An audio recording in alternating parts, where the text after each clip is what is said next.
En esta hora agradecemos, Dios del cielo, el privilegio que nos da de estar en tu presencia, Señor eterno, en el nombre poderoso de Cristo Jesús, Señor. Toda la gloria es para ti, toda la honra es para ti, Señor.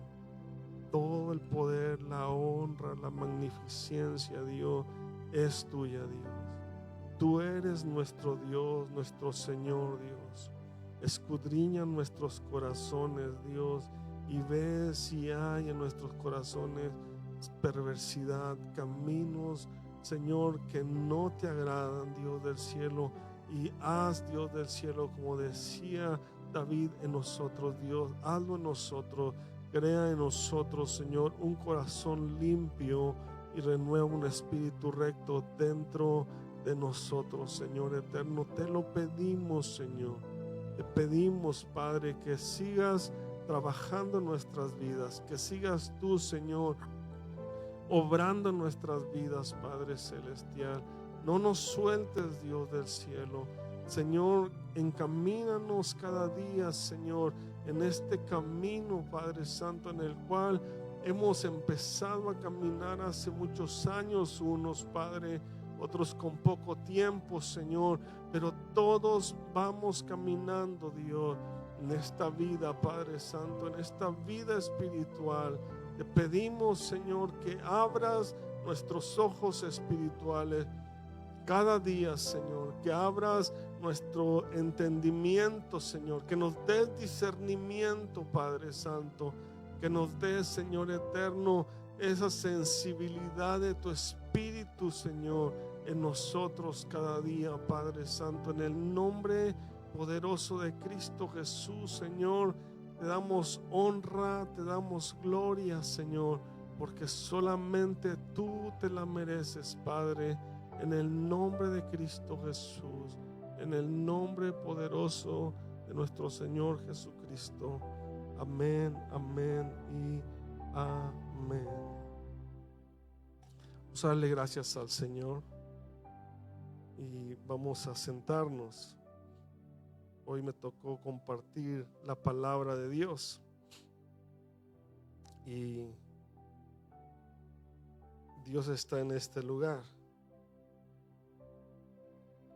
Y quiero compartir o terminar de compartir la palabra que empezamos la semana pasada. Y la semana pasada, el domingo, te hablaba bajo el tema construyendo el futuro. Amén. Y hoy quiero continuar un poco hablando. Déjame abro que yo no me conecto aquí en la iglesia.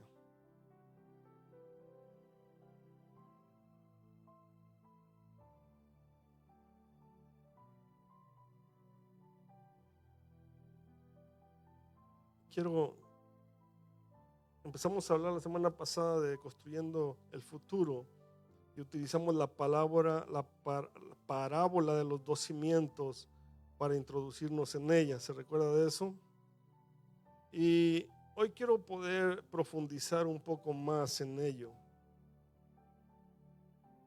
Y quiero contextualizar un poco la parábola de las palabras de la parábola que habló Jesús. Amén.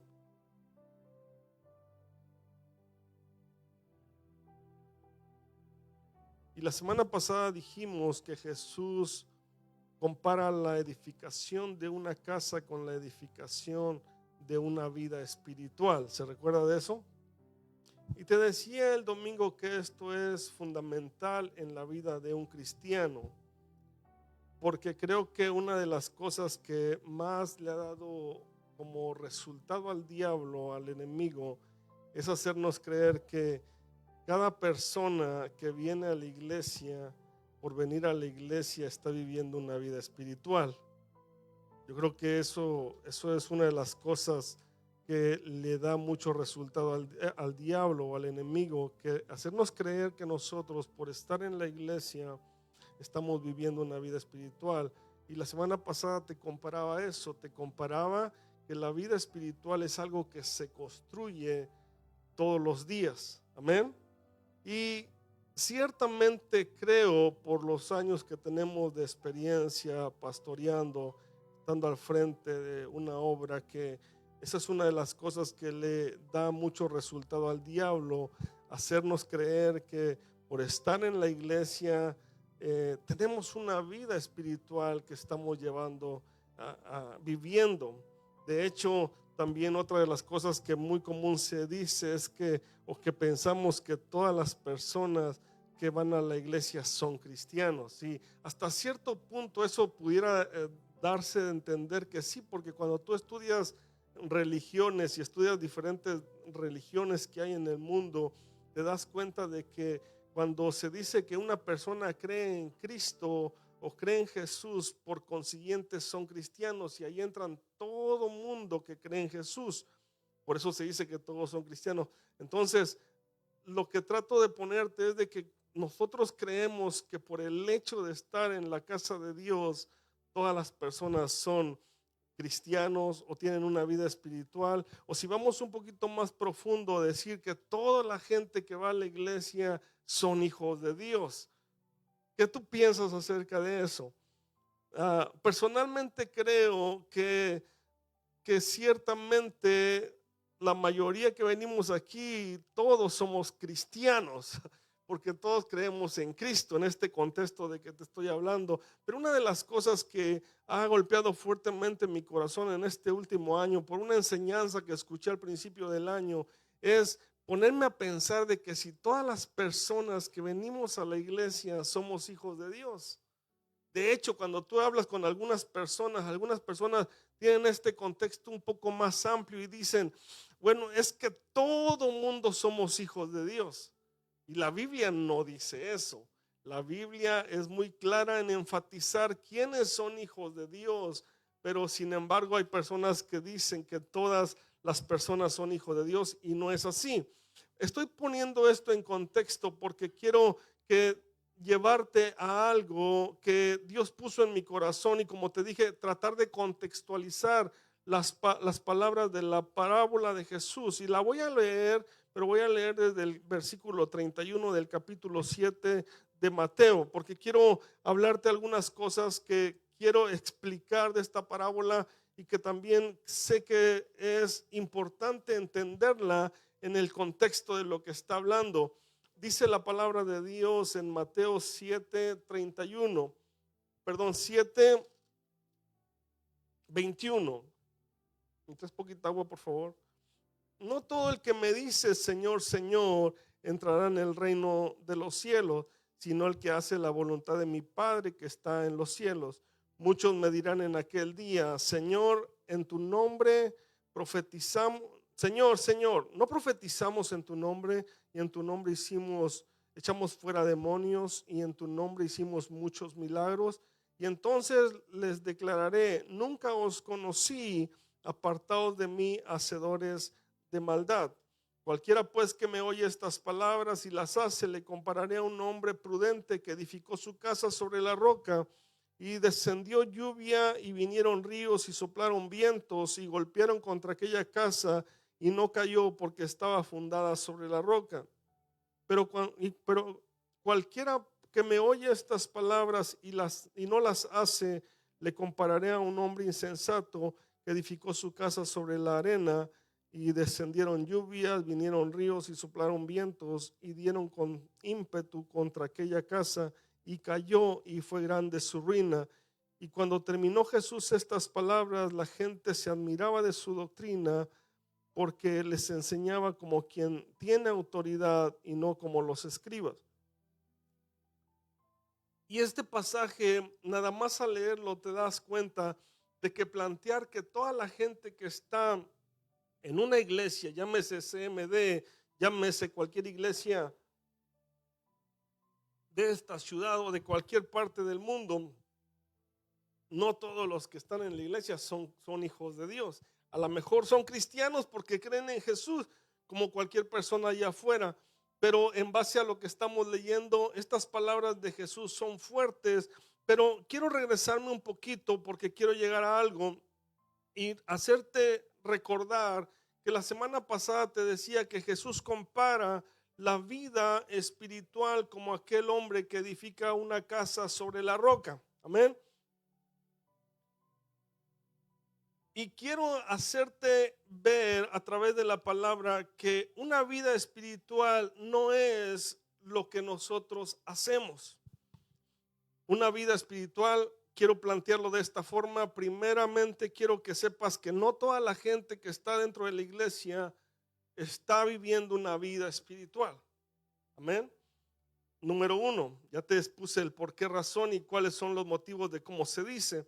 Número dos, quiero que sepas que una vida espiritual no es lo que nosotros hacemos o no hacemos. Amén. ¿Estás conmigo? Yo no vivo una vida espiritual porque voy a la iglesia. Amén. Yo no vivo una vida espiritual porque no fumo, no tomo. Yo no vivo una vida espiritual porque oro o porque ayuno. Yo no vivo una vida espiritual porque una vida espiritual no es lo que nosotros hacemos. Nosotros podemos decir, cuando alguien viene a la iglesia y lo conocemos de años, decimos, esa persona es cristiano, está viviendo una vida para Dios, pero realmente, ¿será que la persona está viviendo la vida para Dios y una vida espiritual, construyendo, edificando una vida espiritual porque va a la iglesia, porque ayuna, porque ora, porque diezma, porque ofrenda? ¿O será que simplemente la persona ha aprendido a hacer cosas que se hacen en la vida cristiana regular? Amén. Eso es parte de lo que es la vida espiritual. Son cosas que deberíamos de tener como un hábito hacer y que hoy no se ve muy bien que se hizo, ¿verdad? Pero ciertamente la vida espiritual son cosas, o mejor dicho, se manifiesta en cosas que nosotros hacemos, pero eso no es la vida espiritual. ¿A qué se refiere, pastor? Si regresamos un poquito en el pasaje y vamos al versículo 21, que es lo que leí, dice al 21 al 23, y lo voy a volver a leer. No todo el que me dice Señor, Señor, entrará en el reino de los cielos, sino el que hace la voluntad de mi Padre que está en los cielos. Muchos me dirán en aquel día, Señor, Señor, ¿no profetizamos en tu nombre y en tu nombre echamos fuera demonios y en tu nombre hicimos muchos milagros? ¿Qué era lo que estas personas estaban diciendo? Jesús está poniendo un ejemplo o está hablando, todo es como una parábola que Dios está enseñando un principio espiritual muy fuerte y muy poderoso. Y Jesús nos presenta un cuadro y nos dice que no todo el que dice Señor, Señor entrará al reino de los cielos. Ya por de ahí, ya eso es muy fuerte. Porque Jesús está hablándole a un grupo de personas. Yo les decía la semana pasada que es un sermón que empieza en el capítulo 5 y termina en el capítulo 7. Y si tú vas al capítulo 5 te vas a dar de cuenta que había mucha gente siguiendo a Jesús. Jesús les hablaba a mucha gente y les estaba predicando. Y cuando Él les está diciendo, había gente que estaba siguiendo ya a Jesús. Pero ciertamente Jesús quiere enseñar algo más poderoso y les dice, no todos los que están aquí y que dicen Señor, Señor, entrarán en el reino de los cielos. Ya de ahí ya Jesús está haciendo una distinción fuerte. Pero luego sigue diciendo, muchos me dirán en aquel día, Señor, Señor, ¿no profetizamos en tu nombre y en tu nombre echamos fuera demonios y en tu nombre hicimos muchos milagros? Jesús está hablando de personas que decían, hemos hecho cosas para ti. Está hablando del Señor, quiero que me sigas en esta contextualización. Están diciendo, están hablando del último tiempo. Quiero que vayas allá. Están hablando, Jesús está diciendo, me dirán en aquel día. Y si nosotros entendemos un poquito lo que está hablando del tiempo final, cuando se le dirá, Señor, echamos fuera demonios, profetizamos, hicimos muchos milagros. Ellos estaban hablando de algo que parecía una vida espiritual. Ahora, si ves la vida de algunos predicadores, quizás hasta el de mi persona como un predicador, y tú miras la vida de un hombre que anda por el mundo predicando, profetizando, haciendo milagros y haciendo prodigios, ¿Qué la gente diría de la persona que hace muchos milagros versus la persona que predica y que no siempre hay milagros, no siempre hay cosas que Dios manifiesta? Quizás nosotros dijéramos, wow, esa persona está viviendo una vida espiritual y la está manifestando en todas las cosas que está haciendo en el mundo. Y nosotros muy bien pensaríamos de esa persona, de ese ministro, de ese predicador que profetiza, que echa fuera demonios, que hace muchos milagros. Tú y yo creeríamos, o al menos yo pienso de mí, digo, yo creería que ese hombre está viviendo, ese ministro, ese profeta, está viviendo una vida espiritual para Dios. Pero sin embargo, Dios le dice en esa cuadro que el Señor nos presenta, le dice, yo le declararé, nunca os conocí. Y mi punto es de que tener una vida espiritual no es lo que nosotros hacemos para Dios. No es venir a la iglesia, aunque tenemos que venir a la iglesia. No es orar, aunque tenemos que orar. No es ayunar, aunque tenemos que ayunar. No es lo que nosotros hacemos para el Señor. Entonces, ¿qué es la vida espiritual? Porque usted me está hablando desde la semana pasada de que tenemos que edificar una vida espiritual y que es algo que se edifica constantemente. ¿Hasta cuándo? Bueno, el Señor pone el tiempo ahí, dice, muchos me dirán en aquel día. No sé, quiero que me sigas en esto. Jesús está presentando un cuadro profético de lo que será un día cuando muchos les dirán, Señor, Señor, hicimos esto en tu nombre, hicimos cosas poderosas, hicimos proezas, maravillas, hicimos milagros en tu nombre. Y el Señor va a decir, bueno, eso parecía una vida espiritual, eso parecía una forma de vida que todos pensaban que tú eras un hombre poderoso en Dios, pero el Señor le dice, no te conocí. Y realmente cuando yo analizaba el texto desde la perspectiva de lo que planteaba la semana pasada y quería llegar yo a esto, quería llevarte a que la vida espiritual es algo que se construye hasta el último día de nuestra vida sobre la tierra y que un día a todos nosotros también se nos podrá decir, bueno, tú fuiste a la iglesia, tú ayunaste, tú oraste, tú fuiste a esto, hiciste milagros, hiciste proezas, pero yo nunca te conocí. Y eso es algo fuerte y realmente en mi corazón cuando lo analizaba desde esta perspectiva de que te voy a plantear hoy, realmente me dolía mi corazón y me ponía a pensar, digo, ¿cuántos de nosotros, si yo hago la pregunta en un día domingo y digo, ¿cuántos de ustedes son hijos de Dios? Amén, amén, amén. ¿Cuántos de ustedes están viviendo una vida que está buscando agradar a Dios? Amén, amén, amén. ¿Cuántos están seguros de que el Señor te dirá en aquel día, te conozco y sé quién eres?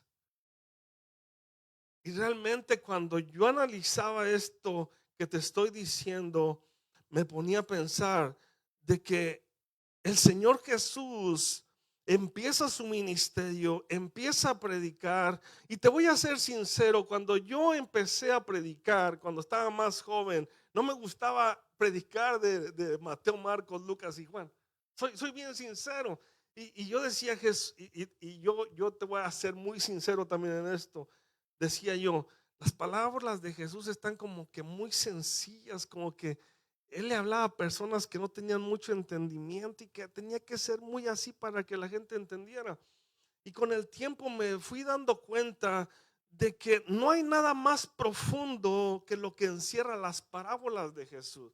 Nosotros escuchamos a Pablo cuando lo leemos, escuchamos predicaciones de cosas que dijo Pablo y nosotros decimos, wow, el apóstol Pablo, cuántas cosas recibió por revelación de Dios. Pero hay cosas, perlas que encierran las predicaciones de Jesús. Y en este punto de lo que te estoy tratando de hablar, cuando yo miraba y se me abrió la escritura de esta forma, como quiero planteártelo, me di de cuenta de que el Señor Jesús habló tantas cosas en misterio que aún Él lo dijo. Yo hablo en parábolas porque la gente lo escuche y no lo entienda básicamente, porque los misterios del reino Dios se los dio a revelación a unos cuantos, y entre esos unos cuantos a hoy día estamos todos los hijos de Dios. Amén. ¿Y cuál es el punto, pastor? El punto es que me diga que quizás no estoy viviendo una vida espiritual. El punto es que quizás me diga, bueno, ¿será que soy hijo de Dios o no será hijo de Dios? Pastor, y yo conozco la palabra, que la palabra de Dios dice que el Espíritu da testimonio a nuestro espíritu. Y yo creo firmemente que somos hijos de Dios, pero quiero planteártelo desde el punto de vista de que tengamos en nuestro corazón el que la vida espiritual no es algo que está en nosotros y que ya somos hijos de Dios, sino que que estamos viviendo esa vida espiritual y ya es algo que se consigue y está en nosotros, y yo voy a la iglesia, voy a la escuela, voy al trabajo y estoy viviendo una vida espiritual. Quiero que lo mires como algo que se construye en nuestra vida. ¿Hasta cuándo? Hasta el último día de nuestra vida. Amén. ¿Cuántos de ustedes han pensado, no desde el miedo, pero qué será lo que Dios nos va a decir cuando estemos en su presencia? Y aquí entran muchos temas teológicos entre el juicio final, entre muchas cosas que no vamos a tocar hoy día, pero el solo punto que yo quiero plantear es que esa vida espiritual de la que estaba hablando la semana pasada es algo que se construye, algo que se va construyendo a través de los años. Amén. Pero no es la vida espiritual, no es lo que hacemos. Quiero que quede muy fuerte en nuestro corazón, sino que la vida espiritual es esa vida que se va construyendo todos los días hasta el último día de nuestra vida. En otras palabras, esa vida espiritual es el resultado de ¿qué, pastor? De hacer la voluntad de Dios. Porque ahí dice: no todo el que me dice Señor, Señor entrará en el reino de los cielos, sino aquel que hace la voluntad de mi Padre que está en los cielos.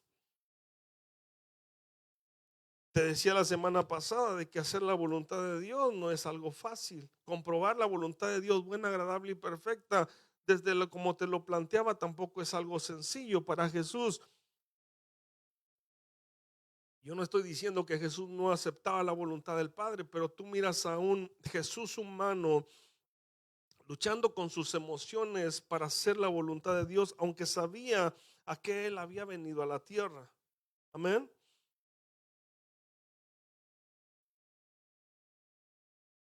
Dice que Dios no nos conoce, este pasaje, no nos conoce por lo que hacemos, nos conoce porque hacemos la voluntad de Él. Dios no nos conoce porque nosotros venimos al culto. Dios no nos conoce porque nosotros oramos, ofrendamos o ayunamos. Entonces, ¿por qué nos conoce? Porque hacemos la voluntad de Dios. Amén. Yo he escuchado comentarios a veces de personas que dicen, que yo he hablado con gente y dicen, es que el pastor quiere que yo esté en la iglesia, el pastor quiere que yo ofrende, que yo ayune, que yo ore, que yo haga esto. Y a veces la gente hace eso. ¿Y qué voluntad está haciendo? La voluntad del pastor, ¿o no? Cuando nosotros decimos nosotros, por ejemplo, queremos que nuestros hijos cambien, queremos que algo en nuestra vida cambie, nosotros le pedimos a Dios para que Dios transforme nuestras vidas, para que Dios transforme lo que está pasando. Pero nosotros podemos ejecutar nuestra voluntad, por ejemplo, en nuestros hijos, y hasta cierto punto nuestros hijos tienen que obedecer nuestras palabras y nuestros deseos, también cuando están alineados al corazón de Dios, porque yo pienso que un hijo puede desobedecer al padre si el padre le está pidiendo que haga algo que no le agrada a Dios, y el hijo es cristiano y tiene conocimiento de Dios. Pero quiero que entiendas este punto, de que Dios quiere que hagamos su voluntad. ¿Por qué venimos a la iglesia, por ejemplo? Una de las cosas que meditaba cuando estaba escribiendo esto es de que Jesús fue llevado al templo a los 12 años. Jesús fue al templo porque obedeció la voluntad de su Padre, pero se quedó en el templo porque obedeció la voluntad del Padre Celestial y desobedeció a los padres, porque yo estoy seguro que cuando los padres se dieron cuenta de que Jesús no iba en el camino, dijeron: este mugre chamaco, como lo diríamos cualquiera de nosotros. Y estoy seguro que se regresaron: ¿dónde estará Jesús? Y Jesús no lo encontramos. Y cuando vieron a Jesús en el templo dijeron: ahorita vas a ver, ahorita te voy a agarrar con el cinto. Yo no sé si le pegaba, no sé, pero yo creo que sus papás se molestaron. Pero él les derribó toda la argumentación diciéndoles: ok, yo vine al templo porque ustedes me trajeron, pero me quedé en el templo porque en los negocios de mi Padre me conviene estar. Es lo que yo trato de que mires, que cuando dice que se haga la voluntad, ok, lo voy a repetir: Señor, Señor, me dirán Señor, Señor. No todo el que me dice Señor, Señor entrará en el reino de los cielos, sino el que hace la voluntad de mi Padre. Jesús se quedó en el templo porque hizo la voluntad de su Padre, porque los negocios de su Padre era necesario estar. ¿Por qué oras? ¿Por qué lees la Biblia? ¿Porque te dicen que lo hagas? ¿O porque tratas de vivir una vida recta delante de Dios? Por ejemplo, yo he escuchado también personas que lo dicen, lo he escuchado que dicen: es que si yo hago algo malo en la calle, la gente se va a dar cuenta de que soy cristiano y van a darse de cuenta de que se me salen malas palabras y esto y lo otro, y por eso me cuido mucho de no hablar malo. O te guardas tus palabras porque la palabra de Dios dice que no salga ni una palabra necia de nuestros labios. Me doy a entender. Estoy tratando de que mires de que hacer la voluntad de Dios es obedecer lo que la palabra de Dios dice. ¿Me está siguiendo? ¿Puede ver la diferencia de hacer la voluntad de lo que te dicen las personas o hacer la voluntad de lo que Dios quiere que tú hagas?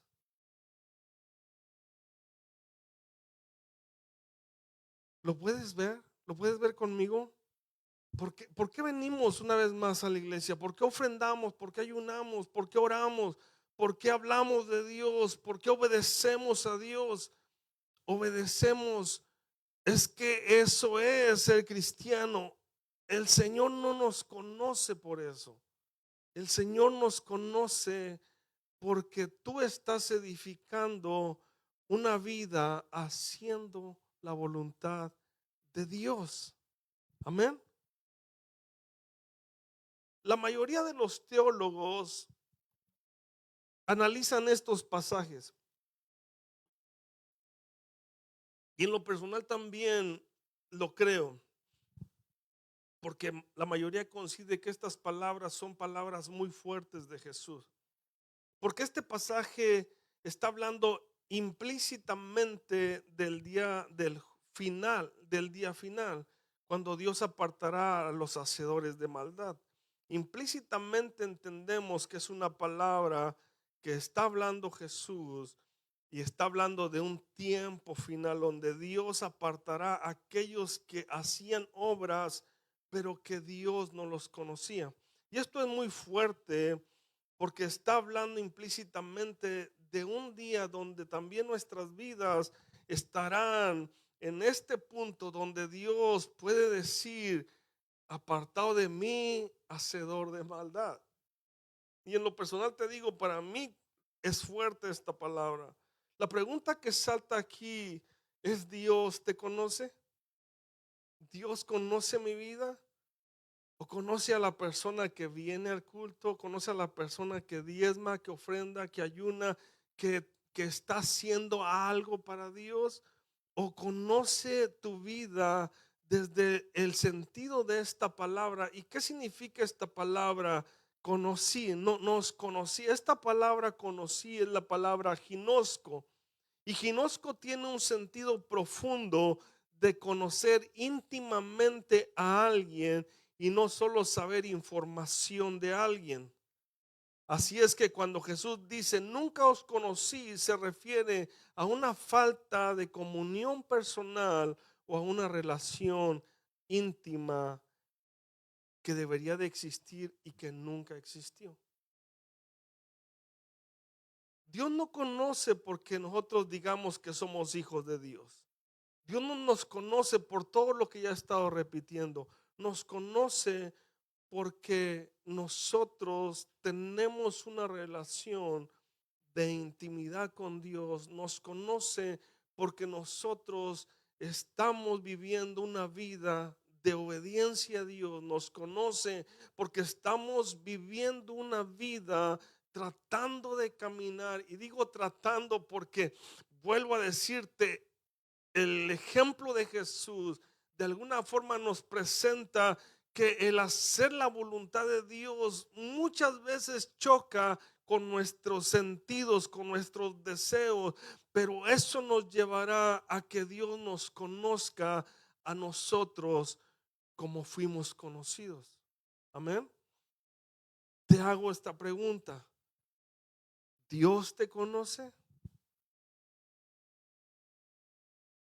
Y como decía Giovanni al inicio, escudriña nuestro corazón. Y cuando decimos eso honestamente, yo no sé si a ti te pasa, rápido nos cruzan pensamientos así de la nada de, ay, hice esto, ay, esto todavía está en mi vida. No sé si a ti te pasa, pero yo estaba orando y dije, Señor, escudriña mi corazón. Y en ese escudriña mi corazón, rápido el Espíritu Santo dice, hay cositas en tu vida que todavía yo no conozco de ti. Y eso es lo que estoy tratando de exponer, que lo que Jesús está hablando de una vida que se edifica para llevarnos a que que Dios nos conozca y ser conocidos de Dios, tiene que ver con una vida que se está edificando. Una vida que continuamente estamos edificando, porque una de las cosas que también a veces pienso, porque hay muchas cosas que se cruzan y que cruzan con los pensamientos que la Biblia dice, y algunas son refutadas cuando me doy cuenta que no tienen un respaldo bíblico, y otras se quedan navegando en mi mente todavía. Pero a veces pienso, ¿será que hemos hecho algún mal a las personas diciéndoles, porque el simple hecho que aceptan a Jesús en su corazón ya son hijos de Dios?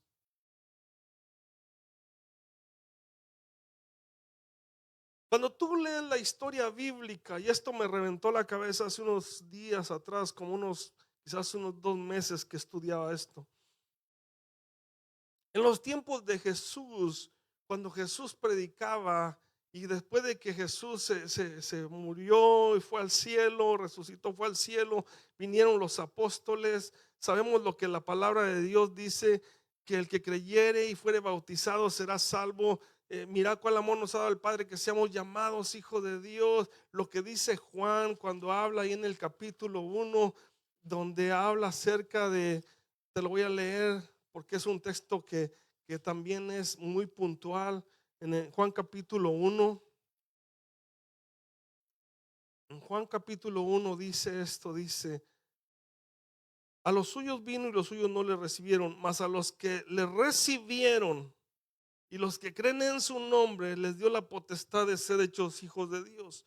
Y nosotros tenemos ese recibir como cuando uno hace la oración de recibir a Cristo. Pero si yo te pongo un ejemplo y yo voy a tu casa y tú me recibes a mí con una persona que tú sabes que no recibirías en tu casa de ninguna forma, y lo recibes porque yo lo llevé y lo hice entrar a tu casa, y tú dices, bueno, yo lo recibí, pero no es bien recibido. No lo dijiste, no lo manifestaste, pero ciertamente quedó ahí en tu corazón. Y lo que yo trato de decirte de que muchas veces cuando las personas hacen esa oración, y que es importante, quiero que lo entiendas, es muy importante, pero el recibir a Dios tiene que ver con decir, yo recibo esta vida y esta vida ahora es la que voy a caminar. En los tiempos de Jesús, y me llamó mucho la atención esto, cuando Pablo predicaba y ellos predicaban la palabra de Dios, la gente llegaba a una convicción de que ser hijo de Dios era morir por la causa de Dios. Y te dabas cuenta que la persona era cristiana y que la persona había recibido el evangelio de Dios, de Jesús o del reino, y como quieramos llamarlo en este contexto, porque estaban dispuestos a no solamente poner su vida, sino a darla por la causa del evangelio. Y era sencillo conocer a alguien que recibía la vida de Dios en su vida y a Jesús, y reconocía porque estaba dispuesto a dar su vida. A hoy la gente no está dispuesta a, después de que empieza a caminar en los caminos del Señor, a tomar decisiones que van a marcar su vida.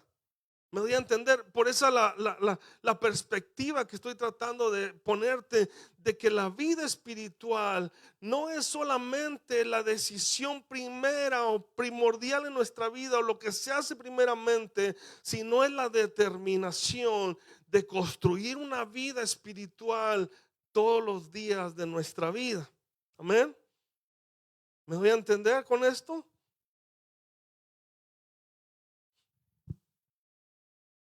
Dios quiere en nosotros que esa vida espiritual se manifieste. Si hay alguien más empecinado, y perdóname por usar esta palabra, si hay alguien más empecinado, más determinado a que una persona sea transformada, cambie, no es el pastor de una iglesia, no es el que te habla de Dios o el que les habla de Dios a las personas. La persona que está más determinada es Cristo, nuestro Dios todopoderoso, que Él está obsesionado. Uso esta palabra para que lo dimensione, con que las personas empiecen a vivir una vida espiritual que les va a cambiar toda la perspectiva de la vida. Amén. ¿A poco no te da tristeza a ti ver a personas que tú sabes que si se pararan firmes en los caminos del Señor, toda su vida y su entorno cambiaran? Y a veces dicen, es que tú lo que quieres es esto, es que tú lo que quieres es aquello. No, yo no quiero que la gente cambie. Yo creo firmemente que es la voluntad de Dios que nadie se pierda. Y yo hago la voluntad de mi Padre, o trato de hacerlo. Amén.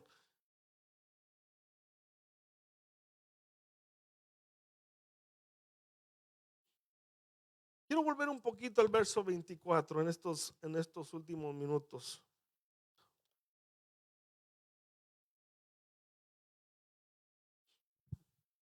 Cualquiera pues que me dice, que me oye estas palabras y las hace, le compararé a un hombre prudente que edificó su casa sobre la roca.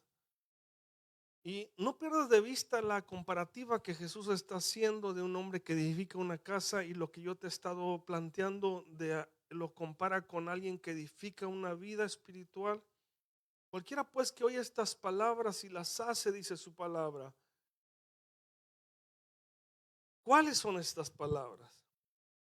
Esto último que te voy a decir es el centro de lo que quiero hablarte. Y esto en lo personal a mí me llamó mucho la atención. Dice, cualquiera pues que me oye estas palabras y las hace. Investigando un poco, me di cuenta de que muchos predicadores y teólogos también hablan y dicen que se refiere a las palabras que están inmediatamente antes en el capítulo 7. Cuando dice, no todo el que me dice Señor, Señor. Y estos dos pasajes están literalmente entrelazados, del 21 al 29. Pero algunos dicen que está hablando cuando dice, cualquiera pues que me oiga estas palabras y las hace, le compararé a un hombre prudente que edificó su casa sobre la roca. Y dicen que esas palabras son el 21, 22 y 23. Pero cuando tú lees todo lo que está escrito y conoces el contexto de este pasaje, te das cuenta de que Jesús no está hablando de esos tres versículos. Jesús está hablando desde el capítulo 5 al capítulo 7. Casi siempre que nosotros predicamos, y yo digo predicamos porque yo también lo he hecho, me he centrado solamente en hablar en la edificación y hablar acerca de que el que edifica prudentemente es como aquel que edifica sobre la roca, y hablamos de edificar sobre la roca y los resultados de edificar sobre la roca y el que edifica sobre la tierra. Pero creo firmemente al estudiar para este punto y este tema, me di de cuenta que eso no es el importante del mensaje de Jesús. Lo importante del mensaje de Jesús son esas palabras que están antes y dicen: cualquiera pues que me oye estas palabras y las hace. ¿Cuáles palabras está hablando Jesús? Las palabras que él habla desde el capítulo 5, donde empieza lo que le llaman el Sermón del Monte, hasta la terminación del capítulo 7, donde en esto sí coinciden todos los estudiosos. Es un solo mensaje muy largo de Jesús, y que ciertamente está escrito por Mateo y por algunos de los otros evangelios, y está condensado porque escribieron lo que quizás recordaron de Jesús y la explicación que dio, pero quizás el mensaje de Jesús fue muy largo. Ahora, ¿a qué se refiere cuando dice estas palabras? Al que oyere estas palabras, creo en mi corazón, y esto fue algo que recibí del Señor en estos días, que no se refiere solamente al sermón así como tal del monte, sino que es como, ¿cómo te lo explico? Es como una serie de principios de reino que Jesús empieza a hablar desde el capítulo 5 hasta el 7. Y cuando dice: el que me oyera estas palabras es como el que edifica sobre una roca, creo sin temor a equivocarme que Jesús está planteando esta parábola y cerrando este mensaje y diciendo de que lo que Él les habla en estos tres capítulos es lo que encerraría el fundamento de una vida espiritual para todo cristiano.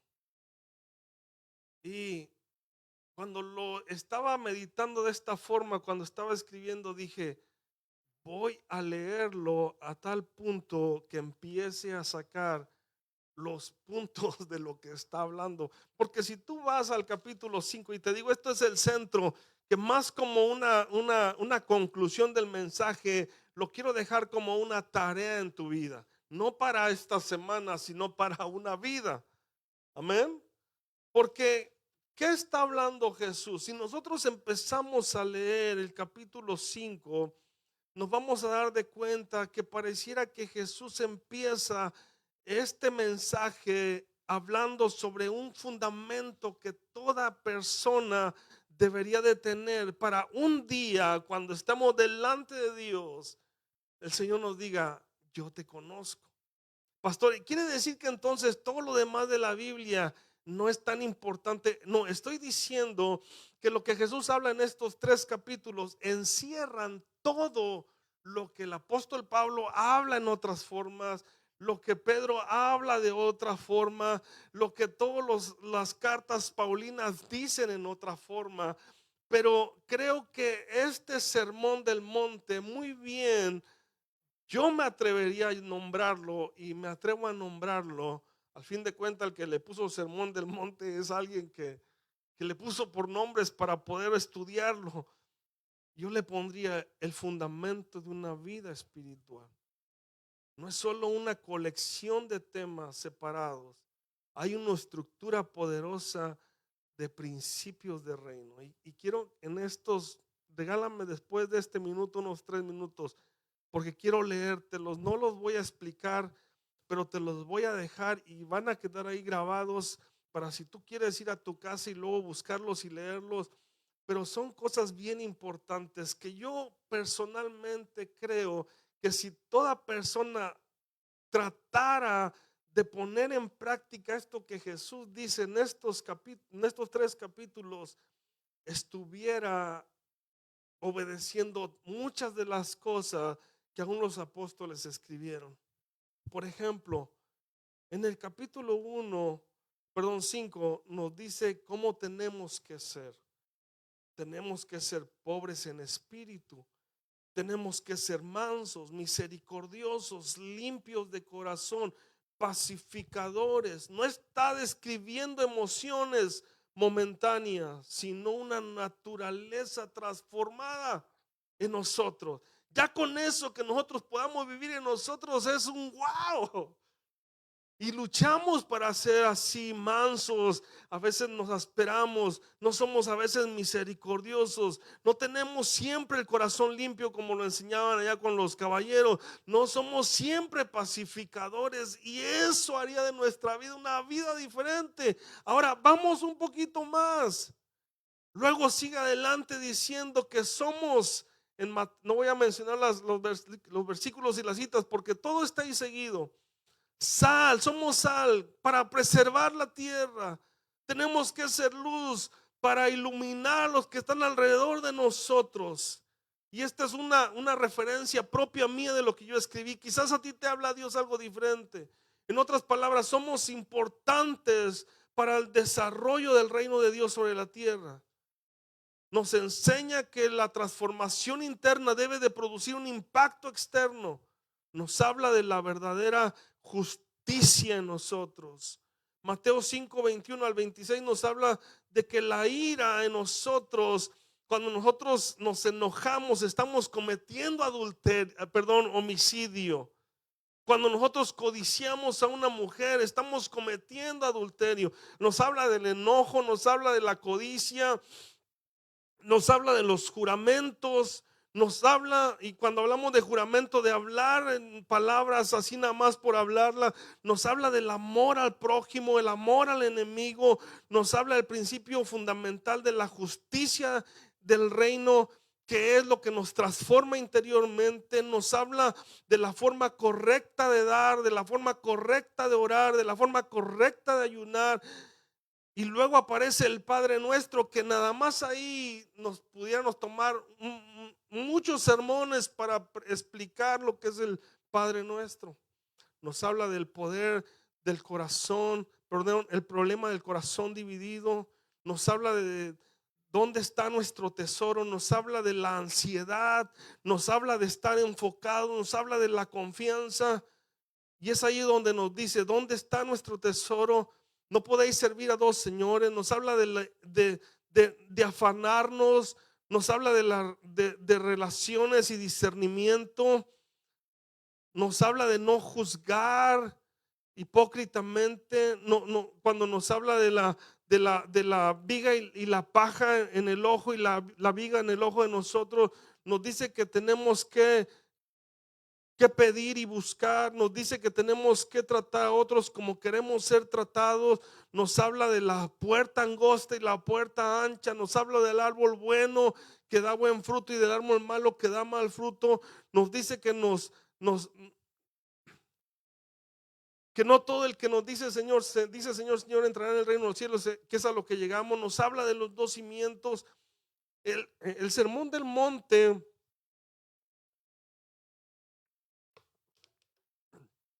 por simple naturaleza, desde estos 3 capítulos, te lo voy a encerrar en estos temas simples.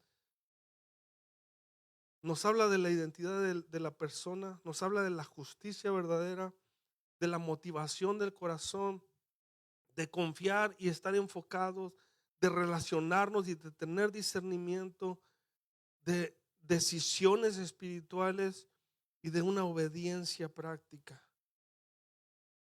Cuando yo lo miré de esta forma, que nunca lo he visto así, y he leído este pasaje y he predicado de este pasaje, pero nunca había puesto atención en esa parte que dice El que me oye estas palabras y las hace. Jesús está haciendo mucho énfasis en eso cuando lo dice. ¿Cuáles palabras? Él había estado hablándoles a ellos. Y dice, el que me oye estas palabras y las hace, le compararé a alguien que edifica sobre la roca. ¿Cómo se edifica una vida espiritual? No por lo que hacemos, como te lo dije. Eso tenemos que hacerlo. Y a veces no lo hacemos. Pero se edifica viviendo una vida haciendo la voluntad de Dios. Y esa vida haciendo la voluntad de Dios, yo te invito y vuelvo a decirte, no es una conclusión así de una enseñanza, pero quería llegar a esto, de que te des a la tarea de empezar a leer estos 3 pasajes, estos 3 capítulos, y que compres una libreta si lo puedes comprar. Yo creo que todos lo podemos hacer. Y empieces a escribir acerca de ellos. Y lo meditaba aún más profundo y pensaba, es como cuando tú vas al médico, que decía Giovanni y decía también Luis allá atrás. Ahora que vas al médico te preguntan hasta si la mujer te trata mal en la casa. No sé si ha sido. Te dicen, ¿se siente seguro en su casa? Yo le digo, te lo preguntan. Te dicen, ¿ha tenido miedo en los últimos días ahí en su casa? Y te hacen un montón de preguntas. Y yo miro que van haciéndole así también, como decía Giovanni. Y yo creo que ese pasaje, 3 pasajes, 3 capítulos, debería de ser un muy acorde a lo que hemos hablado. Un checklist. Empezando con las bienaventuranzas. Soy bienaventurado. Soy limpio de corazón. Soy esto, soy lo otro. Soy sal de la tierra. Aquí no. Soy luz. Aquí tampoco. Esto, la mitad. Pero yo creo que es como eso. A mí me tocó muy fuerte en mi corazón. Y me tocó predicar a hoy viernes. Pero dije, hubiera predicado luego un domingo.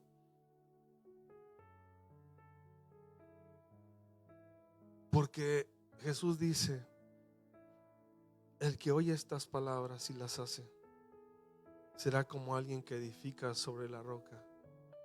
Será como alguien que está edificando una vida para que un día el Señor le diga, yo conozco a Hugo. En una ocasión que yo estaba estaba enfermo, tenía una situación de salud. Yo le dije al Señor, yo sentía que fue en el COVID, yo sentía que me iba a ir ese día. Tengo una grabación. Y sentí, yo lo hice como para escribir, poner mis últimas palabras y no se me hizo morirme.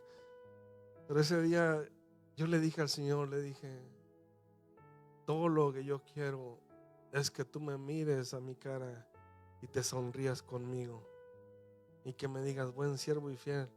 Y cuando yo pensaba en este mensaje, digo, es eso. Nosotros tenemos que construir una vida espiritual y que esa vida espiritual nos lleve a que Dios nos diga, no cuando estemos allá, pero que nos diga como le dijo Jesús, Él es mi Hijo amado y en Él me complazco. Ponte de pie.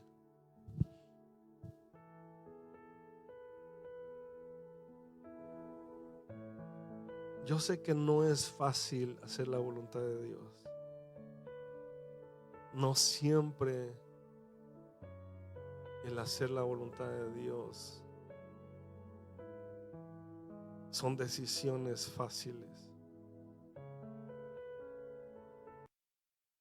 Pero creo firmemente que hemos sido llamados por Dios para hacer la voluntad del Padre.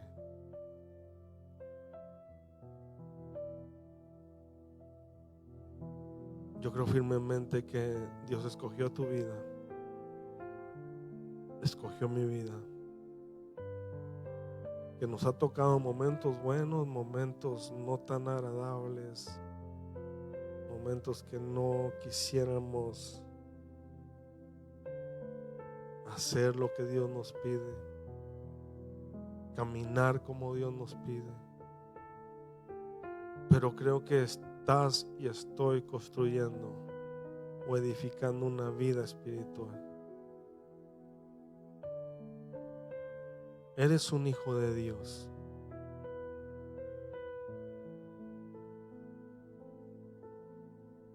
Ahora edifiquemos una vida que agrade a Dios. Amado Señor, he compartido tu palabra. Estas palabras que tú nos hablas en estos 3 capítulos, Dios,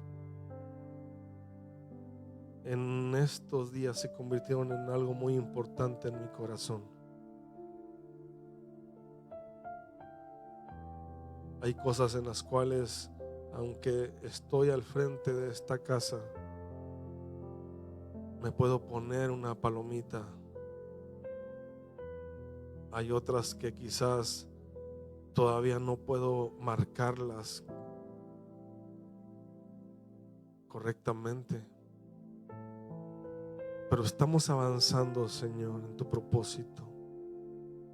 Estamos caminando, corriendo la carrera, Dios. En esta hora, Señor, bendigo a cada uno de mis hermanos. Bendigo sus vidas, Señor. Bendigo lo que hacen, Dios. Porque la idea de mencionar algunas cosas no es decir que no es importante. Es decir que eso se debería de hacer, como dijo Jesús, sin dejar de hacer lo otro. En esta hora, Dios, bendigo esta casa y te pido, Señor, que esta palabra, Dios, se pose sobre esta casa como algo espiritual, no solamente como un mensaje, Dios, sino como un principio, Dios, que empiece a gobernar nuestras vidas, Padre. Yo bendigo, Señor, a cada uno de mis hermanos, Señor, a sus hijos, sus familias, a los que hoy estuvieron aquí, Señor, a los que no pudieron venir, Señor. Los bendecimos, Señor. Y te pido, amado Dios, que tu mano de poder gobierne sus vidas. Que de nuestros labios no solamente salga un Señor, Señor, sino que salga Él. Hágase con nosotros conforme a tu voluntad. Señor, yo te doy gracias, Padre, por esta palabra. Gracias, Señor, por esta familia, Señor, llamada CMD. La bendecimos, Señor. Bendecimos cada vida. Bendecimos cada joven de esta casa. Bendecimos cada vida en el nombre de Jesús. Y te damos gracias, Señor. Gracias por esta palabra, Dios. Gracias por la palabra que tú hablas a nuestros corazones. En el nombre de Jesús. Amén, amén y amén. Que Dios te bendiga, que Dios te guarde. Y si no tienes un lugar donde congregarte y si has llegado hasta aquí, te invitamos para que seas parte de esta casa. Bendiciones. Pueden sentarse.